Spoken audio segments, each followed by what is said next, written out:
attempt to, the icons were stylized. It wasn't an attempt to paint somebody as they really were then, but after the time of Peter the Great, they started to do that. They would paint individuals in their life setting and with their own features, which begins to give this sense of individuality.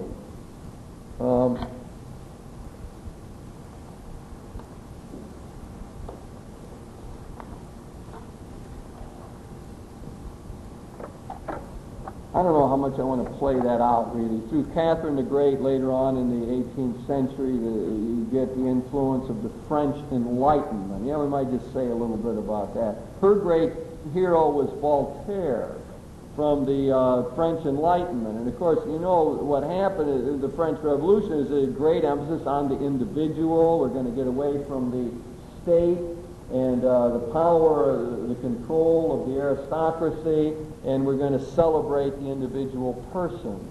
And so that Enlightenment, Catherine the Great tried to bring it into her setting. And of course, there was always that conflict then. Would it cut into the orthodox sense of communal life? Would it give us a distinctive sense of the human person? Well, with the aristocracy in large measure, I think it did make an impact. People would begin to think for themselves. They would begin to challenge things. They gave up the Orthodox faith very often. They turned to other religions or other sects, different worldviews, and so on. So throughout, we had that sort of challenge continuously. Well, then just to complete this, then, when you get to the question of the Soviet Revolution of 1917 and Lenin and finally Stalin, is where you get away not from what Peter the Great and Catherine the Great were trying to do, which was to westernize on the model of the individual and its importance as we got in France, for example, but you get this collective idea. This idea that the individual now must be sacrificed for later on. We're going to create the classless society. Stalin made a god virtually out of Lenin, and enforced this to collectivize farms, and so on. And when I visited my grandparents' house where they lived in Czechoslovakia, one of the things that the man living there, 78 years old, said, I mean, they had their own little plot of land, but when the communists took over, he was forced then to work on a collective farm. And he was saying how he hated that and how non-productive it was. And of course, that became the whole essence of the Stalinist movement. You were going to try to improve agriculture. That was his famous statement of Stalin that we're 100 or what do you say, 100 years behind the West, and we must catch up, and we must, or they will bury us. We must catch up in 10 years. So we had our various plans very quickly how we're going to improve agriculture, improve production, industrial might, and so on, and they were going to do that at the cost of the individual. That's where the whole breakdown, in a sense, or attempt to break through the orthodox mindset here and to look at not as the individual as divinized, but as simply a cog in a machine that would be sacrificed for the state or for the greater good. Well, I want to let's take a little break there, and then I want to outline sort of maybe individualism as we find it in the United States, and then try to see when you put the two together whether there isn't some sort of other personalistic outlook that we might want to adopt for our own spirituality. Let's take a 5-minute break and then come back. I think the first thing to see is that the Blessed Virgin Mary is extremely important for the Orthodox. She plays a great role. She, what she's commonly called is the God-bearer, Theotokos. The one who was the mother of God is crucial to all of that. She is seen as a protector figure, as the one who brings sort of a warmth and comfort into the religion. She's seen as Our Lady of Sorrows. Very often when she's painted, her eyes are extremely sad. She is often bowed down in a way. The classic icons show her in that posture and with this sort of melancholic spirit. I've often thought that way. It resonates with the Russian soul. People who suffer so much, life is hard for them, and Mary is seen as one who sort of works with them and is with them in the stress and difficulties. She was thought of as playing a very important role. This idea of being the mediatrix of graces is part of their idea. She's almost like a mediator figure between God and us. One of the interesting legends about Mary is that after the Easter time, Mary descends down into hell for about 50 days, I think, after Easter. She goes into hell once a week, I think it is, and brings out some souls and brings them back to God. So she's her role is one of trying to bring sort of a tenderness and a compassion to the Orthodox religion. So she very big. The major church in the Kremlin, the Cathedral of the Assumption, is dedicated to her. She was seen as a special patron and protector of Moscow. And I think that you get a lot of devotion to Mary, a lot of praying with her icon, or putting candles in front of her icon, and so on. You probably, it's hard to get a feel for the Russian Orthodox spirituality without seeing her role. I mean, it's really very important. Yes? Father, what would it take to bring the two of us together? I mean, what is really, that isn't the main point, that they do not wish to acknowledge the Pope of Rome? Can't we have diversity? No. I didn't mean now can't we say that the Pope of Rome has a church? No. Couldn't there be?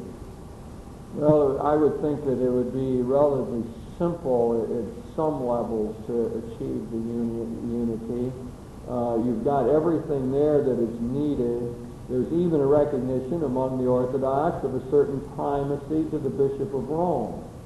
And there would have to be a certain willingness to allow them to give them autonomy, to continue their autonomy about the liturgy, of how they do it. They'd have to have their own canon law or no canon law. They'd have to have right to appoint their own patriarchs and bishops and so on. But that's already granted to the Union churches that are in union with Rome. Almost all those things are already in place. And they got their own laws. Rome doesn't impose a canon law on them, and so on. And there's formal procedures. They get the Pope's approval of stuff, but they go ahead and do it. So, I mean, I'd say almost all the things are in place to begin with. You've got a very different situation from the way we relate to Protestants in this country, however. What we've got in the United States in terms of ecumenical is among lay people, and the average person, they get along fine. They work together, they trust one another, they're about, they're ready, why not, sort of situation. It's the leaders who sort of, don't want to do this in one way or another, or can't figure out how to put it together. But I don't think you don't have that long history of interaction with the Orthodox. The Orthodox in many parts have been isolated. We haven't had dialogue. We hardly know what's going on with them. You don't have the person-to-person contact we have here. And therefore, there's another level in which the unity would be harder to come by. But as my teacher, Karl Rahner, says, all of the difficulties in the ecumenical scene are solved in principle. All you need is creative people to come and say, let's get together. That's Rahner's solution. He says, what we ought to do is announce tomorrow we're united. That's sort of how you would do it, something like that. We're united now. Now let's get about the business of getting to know one another better. And we would have a federated kind of church. Well, with the Orthodox, it's all there. There's no question. Like the Anglicans, you got a question about the validity of their orders. You got no question with the Orthodox. So It's all in place, I would say. All you need is the people to move the process forward. But you've got resistance at lower levels. That's why when the Council of Florence in the 15th century said, achieved union between the Orthodox and the Catholics, it didn't take, because back at the grassroots they wouldn't accept it. The leaders put it together and they couldn't make it fly back in the national constituencies. And that's what would be your problem with the Orthodox today. Theologically, there's no problem. Even with the Bishop of Rome, I don't really think there's a problem. It's at the grassroots would they buy it. And you'd get all kind of resistance. I mean, you get it among the Russian Orthodox. I mean, we propose that tomorrow and take a vote. I don't think they're going to vote for it. It's a long history of antipathy to the West and feeling that we're sort of heretical. We would have to shape up in certain ways for them before they would be willing to unite with us, I think. If a young man that he becomes a priest, I'm not sure if he wants first to then he joins the Orthodox. You did become an Orthodox. He would know. Is there any problem in a priest transferring a priest in the Western transferring to the Orthodox? Well, yeah, to the Orthodox. Yeah, well, there would be a problem changing the Orthodox, yes. I think there's probably procedures for doing it with the Unionists, but the Orthodox, that would be a problem, yeah. That would not be a simple matter. I don't think it would be a sanctioned matter, as a matter of fact. Well, let me go on and try to complete this analysis here and then see what questions there are. So what I'm going to do is look at, American individualism in a sense. And there's the standard analysis that we know from a book by Robert Bellah these days, Habits of the Heart, which, just to outline for you, says that individualism is the dominant notion in our country, dominant way of seeing persons. Comes from our Western tradition, from John Locke, the philosopher, English philosopher. It gets played out in our country in cultural terms, the Western movement, the rugged individualism, the Homestead Act, take care of yourself, all of those notions. And what Bellah says is that there's two kinds of individualism in our culture. One he calls the utilitarian kind. That is, the people who think, I must get ahead. I must learn to manage life. I must take care of myself, move up the socioeconomic ladder. And the model for that, as Bellah says, is the efficient manager that we know in corporations. The manager does not worry about if the goals of the corporation are laudable ones or not. Doesn't think about ends. His job is to think about means, efficiency. How do you get it done? Whatever the old corporation wants done, that's what you get done. And you're rewarded if you can get it done, save money, do it efficiently, etc. And so he says in our culture, that becomes the model of the adult person. It is very individualistic and sort of cut off from ties. I often use the image of the Marlboro man, the guy on the horse with the tattoo, who's ready to ride off at the minute's notice, and he's free of all ties. That's the cowboy image, which seems to have great appeal for males in our culture. That's why they sell a lot of Marlboro cigarettes. And one of the most effective advertising campaigns we've ever had in American history. You put a guy on a horse with a tattoo, and he can ride off anytime he wants without any responsibilities or ties, and you sell cigarettes. Because it appeals to something in the male psyche in our country. There'd be an example of this utilitarian individualism. And the other kind of individualism that Bellah describes is called expressive individualism. And it's a reaction against this idea of making more money and moving ahead and moving up the ladder, all of that, the rat race, efficiency, and it turns instead to emphasis upon personal development. So now the great quest is to tap one's talents, to become self-actualized, to pull one's own strings, to develop one's potential, and the sky is the limit, etc. So this means a whole lot of effort to, again, it's often done without ties, without close communal relationships, and it's like, I'm going to go off and do this for myself, and I got to do this for myself, I got to get my own head together. And that becomes part of our language these days, isn't it? Take care of yourself, take care of number one, and so on. So that would be a second kind of individualism that Bella sees. And his claim is that this individualism is what's messing up our culture, that that's our sort of primary problem today. That's why we can't get things done or make progress, or why the culture's breaking down, why family life is breaking down, why we got drugs, etc. The breakdown of a communal sense. He says we no longer have a language for community. We don't have any way to talk about ourselves and our experience that roots us in the larger community, much as the Orthodox Christians would have. So if you go into church today, you don't have the immediate sense of being one with community. And one has to sort of work at community or build it up or figure out how to way to relate instead of starting out that I'm already in it. And now as a group we're going to worship God. So that would be expressive individualism, utilitarian individualism, and that he thinks the breakdown of our culture. And Bella claims, he's a sociologist, he was at Harvard, he's out at Berkeley now, and the book gets a lot of play. And, he says we got to recover a communal language, uncover communal roots. You have to do it either through biblical religion, which is good at that, or what he calls republican virtue, kind of thing we associate with the founding fathers in our country, with Jefferson and Madison, and people who had a sense that one was to sacrifice for the good of the country, and that if we worked together we could make this republic work, etc. We had all of that. So you got to recover one of those two and make it more popular if we're going to stay away from people just doing their own thing and students going to school to get a degree so they can get a good job, so they can live in the suburbs and move ahead economically. Well, I was trying to, think of, how we put get an existential feel for this individualism.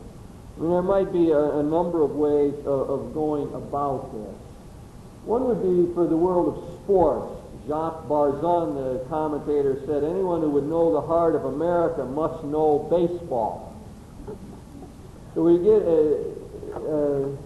a feel for the kind of individualism we know in our country from our national pastime. And it's an interesting game, isn't it? It's a very different game from football. And football is a communal activity. I mean, on any individual play, everyone must do their individual part to make the play work offensively. The defense has their strategy, which involves interaction of all the players and so on. Take basketball, a very team-oriented communal game. Most basketball teams cannot be successful if they're fighting among themselves.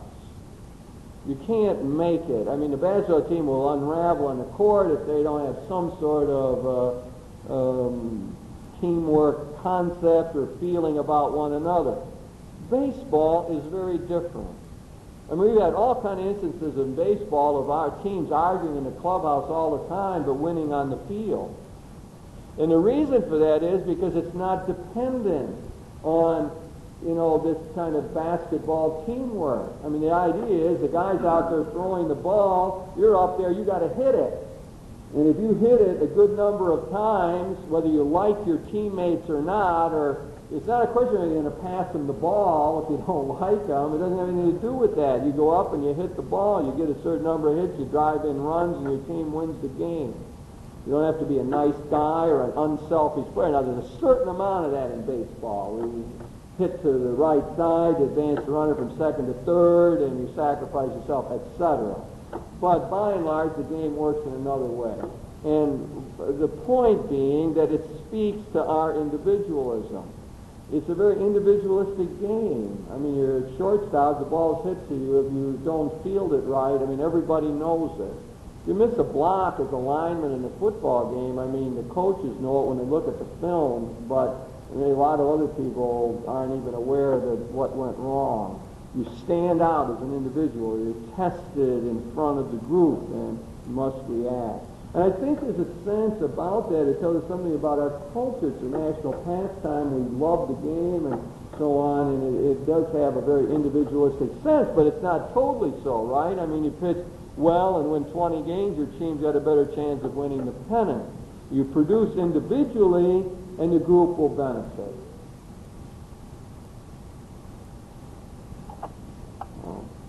And I think that says something about how we work, how our mentality works. You produce individually, and the whole thing will go well. And even there's a theory of that in church ministry. That that the staff or the team. I mean, it's not so important that they get along in every way or are close together. The one theory is that they will be effective if everyone does their job well. A better model in the church model would probably be the heart surgery, where everybody in the team's got their job, and if they could do it right, then we're going to have a successful surgery. So that gives us maybe part of this feel of the individualism. Then also there would be the question of our neighborhoods and how we think of neighborhoods today. Well, what is the average person moves 5 times? Very few people will say not move to a better house because they like their neighborhood. In the culture, the standard thing is, you got a nice neighborhood, get along, but you got a chance to get a better job or buy a better house, you move. Go over there, another place. So we don't have a sense of rootedness and loyalty to neighborhoods. In fact, in neighborhoods, very often the question is, will you let the neighbor into your private life or not? And very often, the person living right next to you might not be in your social sphere or life at all, totally. They're just out. They're not one of you. And you make your social contacts with the people you work with, or the friends at church, or see other people that are in some other grouping you belong to. They become the glue. And so people make constant decisions in neighborhoods whether they'll even let the other person in. Usually there's a general civility that exists and a certain level of sameness that happen in neighborhoods that says it's okay to live here and we'll get along and hello as you walk out and get in your car. But it all changes in terms of the car, being able to go elsewhere and so on. Again, we might get a little feel for the kind of individualism we have, which is very different in other cultures. There's a lot of talk about how people in a neighborhood will not directly interact. If someone doesn't keep their lawn up, it's very common for people to work at that through some third party or somebody else. Get word to them to take care of their lawn. They're messing up our neighborhood. So anyway, that might again tell us something about this. How about medical care?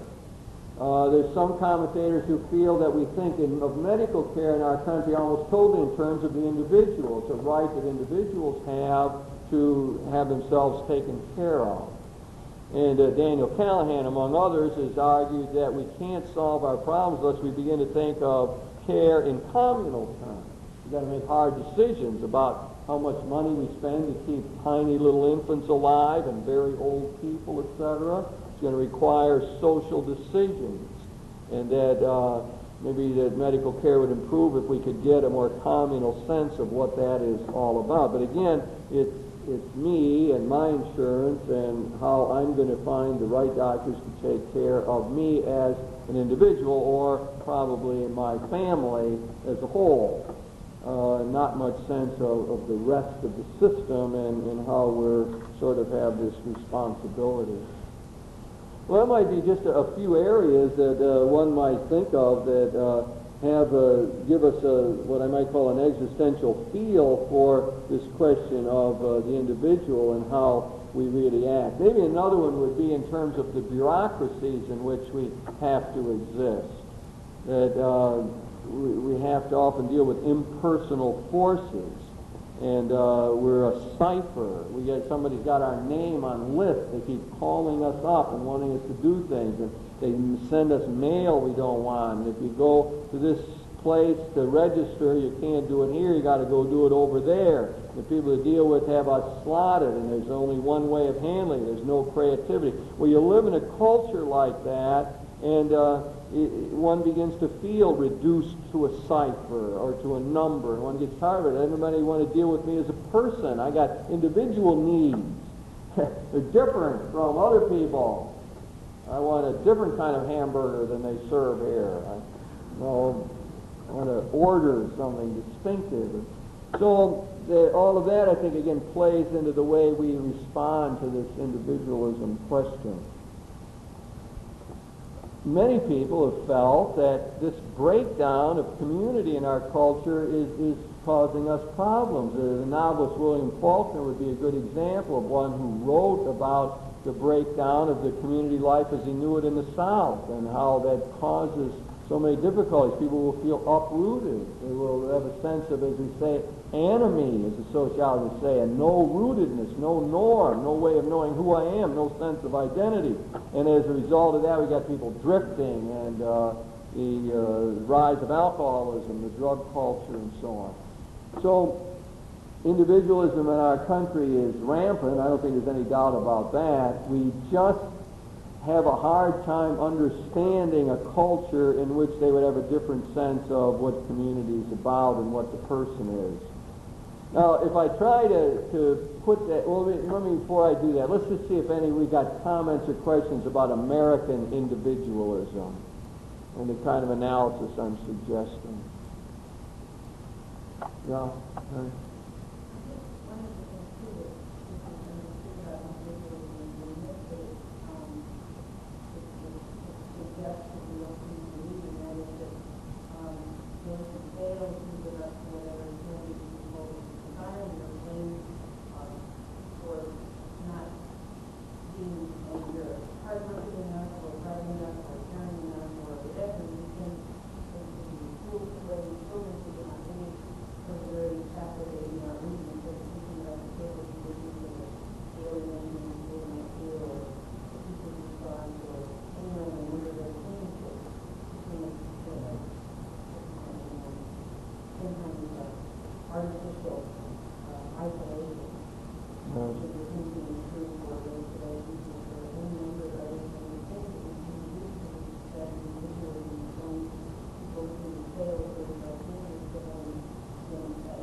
I hope everyone heard that. I mean, it's an analysis of what goes wrong when individualism, as we know in this country, is held up when there's a certain standard or norm. And I think that what we would see it very often is in terms of that managerial type that I described. I mean, if there's a sort of overarching cultural norm of what it means to be an adult, successful person in our culture, I think it's around that. It looks something like that. The person thinks logically, is cool under fire, knows options, can make decisions well, and is efficient, gets it done. You can count on him in the crunch. And there's not a lot of, in that model, there's something missing, and not everyone, wants to play the game that way or is equipped to play the game that way. And that's something that's interesting that the Soviets, when I was describing some of this in the talk, the Soviet leaders, that part of their reaction was that, geez, that's a sort of crippled existence you're describing. That's a terrible way to live. That might be worse than standing in line for 3 hours. And they had sort of a spiritual touch to it, like there's something missing spiritual. I don't know if that was the word, but that's what came across to me somehow, that you're truncating the human. You're reducing what human existence is all about when you make the efficient manager the model of what human life should be all about. And they saw that. They felt that immediately in the kind of examples that I was using. I think it becomes maybe a standard critique with them, I don't know, but it seemed to be responding to my portrayal along that line. Boy, that wouldn't be nice at all to live that way. so much missing. Wasn't it Chesterton's line, the rationalist has lost everything but his reason? And that sort of rational mentality. So we lose a sense of imagination, of emotion, especially from my viewpoint. What you lose is the pluriformity, as you suggest, the richness of the world, of different types and forms and ways of doing things. That seems to be part of what is missing when there's a stereotypical image that everyone's supposed to live up to.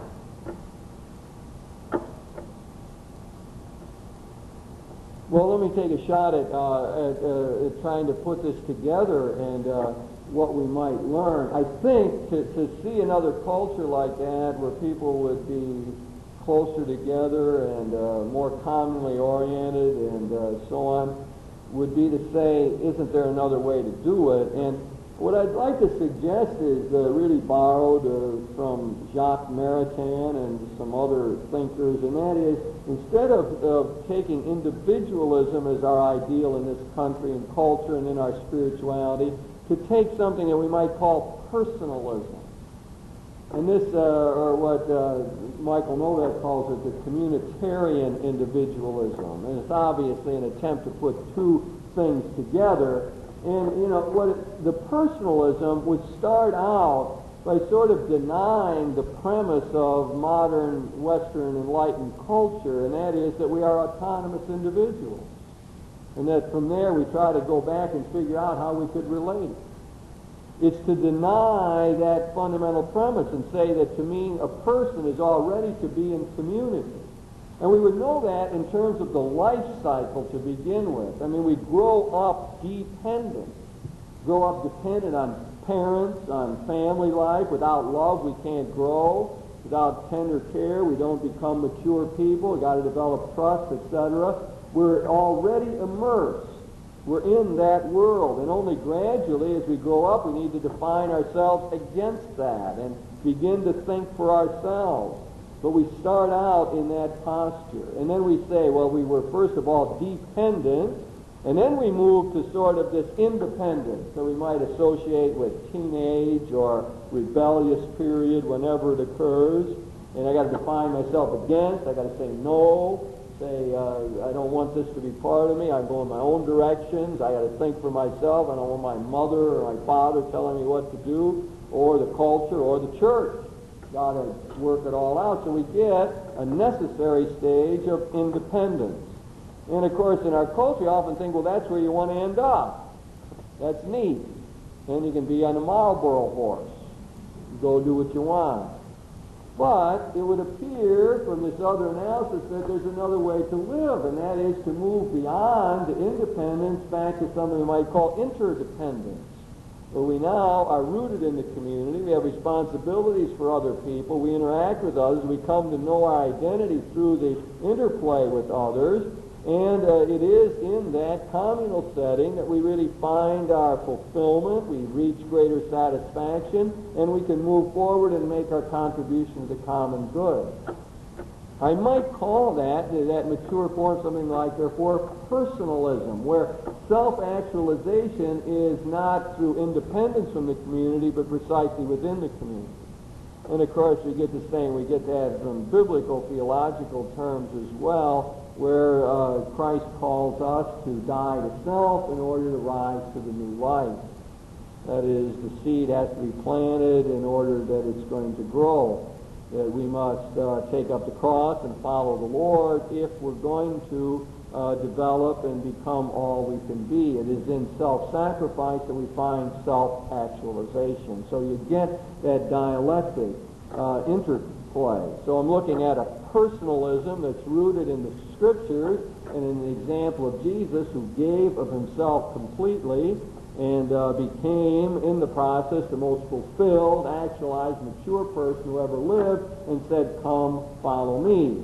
Do it this way, be my disciple. That's how you will find a better life, richer and more powerful, meaningful kind of life. So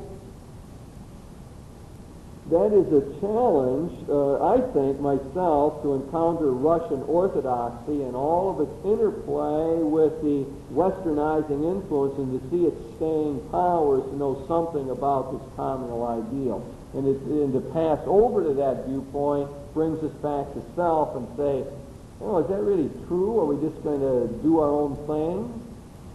Are we going to teach the next generation just to go to school so you can get a degree and get a better job and move into a nice house?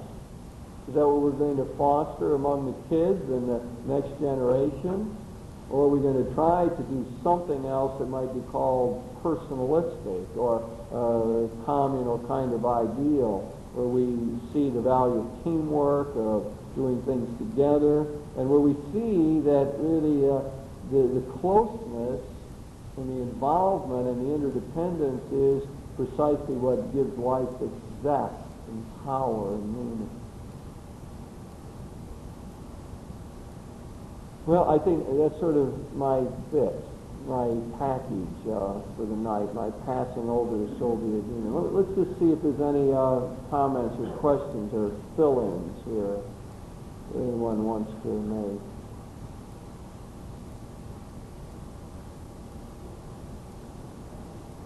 Do you think that the so-called base Christian community, if they move into these parishes, would at least bring that to the Catholic part of our country? Yeah, it's a very helpful question. Is the idea? The question is asked if we could bring more of the base community idea into our parishes. Would that help foster community? Well, just to elucidate the point you're making is the base community idea, I guess, is commonly associated with Latin America, where the Christians have found their own way of gathering, very often without priests, in which they gather together to pray, but to figure out how the gospel, the liturgy of the word, relates to their social life, to their economic condition, to the political system within they find themselves. So it becomes an instrument for social change in Latin America. And we know there's thousands of these communities in Latin America where Christians simply, are no longer dependent on the priest or the Eucharist, but are geared into the Scriptures, the Word, and find it to be their leverage for social change. Now, the idea, is there a way to import that or whatever and into our parishes? And I mean, of course, I do think there is, and that part of what we need to do in large parishes is to find the small groupings and to help people to be able to come together face to face, to pray, to support one another, and to see how the Scriptures apply to everyday life. We know there's a fellow up in Detroit by the name of Baranowski who's written books along this line. Let's reorganize the whole parish around this small group idea, so the parish becomes a federation, as it were, of small groupings, and we gather to celebrate the liturgy together. Some people see a more middle ground approach, where what we would try to do is to establish more small faith-sharing groups within a parish and try to let them be 11 for what happens there. I don't think there's any doubt that a lot of the people who've made progress in the spiritual life and since the council have done it because of small group approaches. Many people who have become advocates of change, who have found greater strength in the social justice movement, who have been leaders in parishes, have done that out of the CFM movement, the YCS movement that you know more about than most people in the country. And so that, out of all of that, we've seen a lot of progress. Cursillo, Marriage Encounter, and so on. So, I mean, I really do believe that, and it's in that setting that maybe we get more of a communal sense of this face-to-face relationship, or caring for one another. I mean, we have small faith-sharing groups. If somebody in our parish, if somebody's in a hospital, the other ones seem to know it.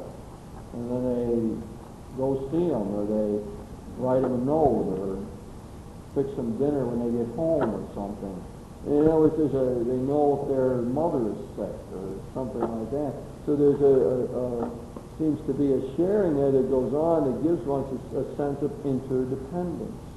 So yeah, I mean, I think that that's probably the wave of the future, that one way or another parishes are going to make progress if they can sort of adopt this approach in small groups.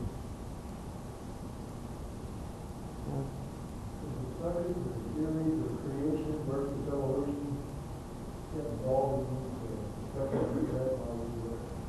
Well, no, they did not. There wasn't, since we were talking about the economic matters in the Soviet Union, and my other dialogues in Prague were, more about the liberation questions and so on. I don't remember that coming up even obliquely. I mean, my sense of it is that it's a non-argument. I mean, it's people are talking about two different things. I mean, evolution's a scientific theory of how the human species has evolved from lower life forms. The creationism is a religious statement. It's a statement about the fact that God's responsible for the world, and that the human beings have somehow messed up God's creation. In other words, you got to know when you put forth a theory, what realm you're working in. We call this mixing categories philosophically. So we got a category mistake in that argument. I mean, the Bible teaches about 6 days of creation, and so it got nothing to do with scientific theory. It's a cosmology of the time, device used to teach important, vital, crucial religious lessons. But it's got nothing to do with science and testing hypotheses and paleontology and digging up fossils and carbon dating things. That's the world of science. So when science masquerades as a religion, you get trouble. When it tries to be a total worldview, a total way of understanding reality, you get trouble. But when religion masquerades as science, you got equal trouble. So as I see it, you got a category mistake, and you got to, that's got to be sorted out. There's no sense arguing it some other way. Got to get straight what each side's doing. What the Bible does and what paleontologists do are very different. The Bible author was not a paleontologist or a geologist. He had great insights into the human condition and into the divine-human relationship. Marvelous, beautiful, some of the deepest insights in human history. But he didn't know much about carbon dating.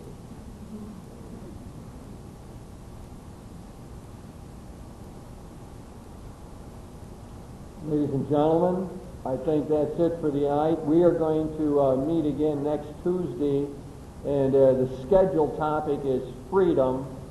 And I don't know exactly what I'm doing with that at the moment. But we're going to talk about human freedom and maybe different perceptions of that.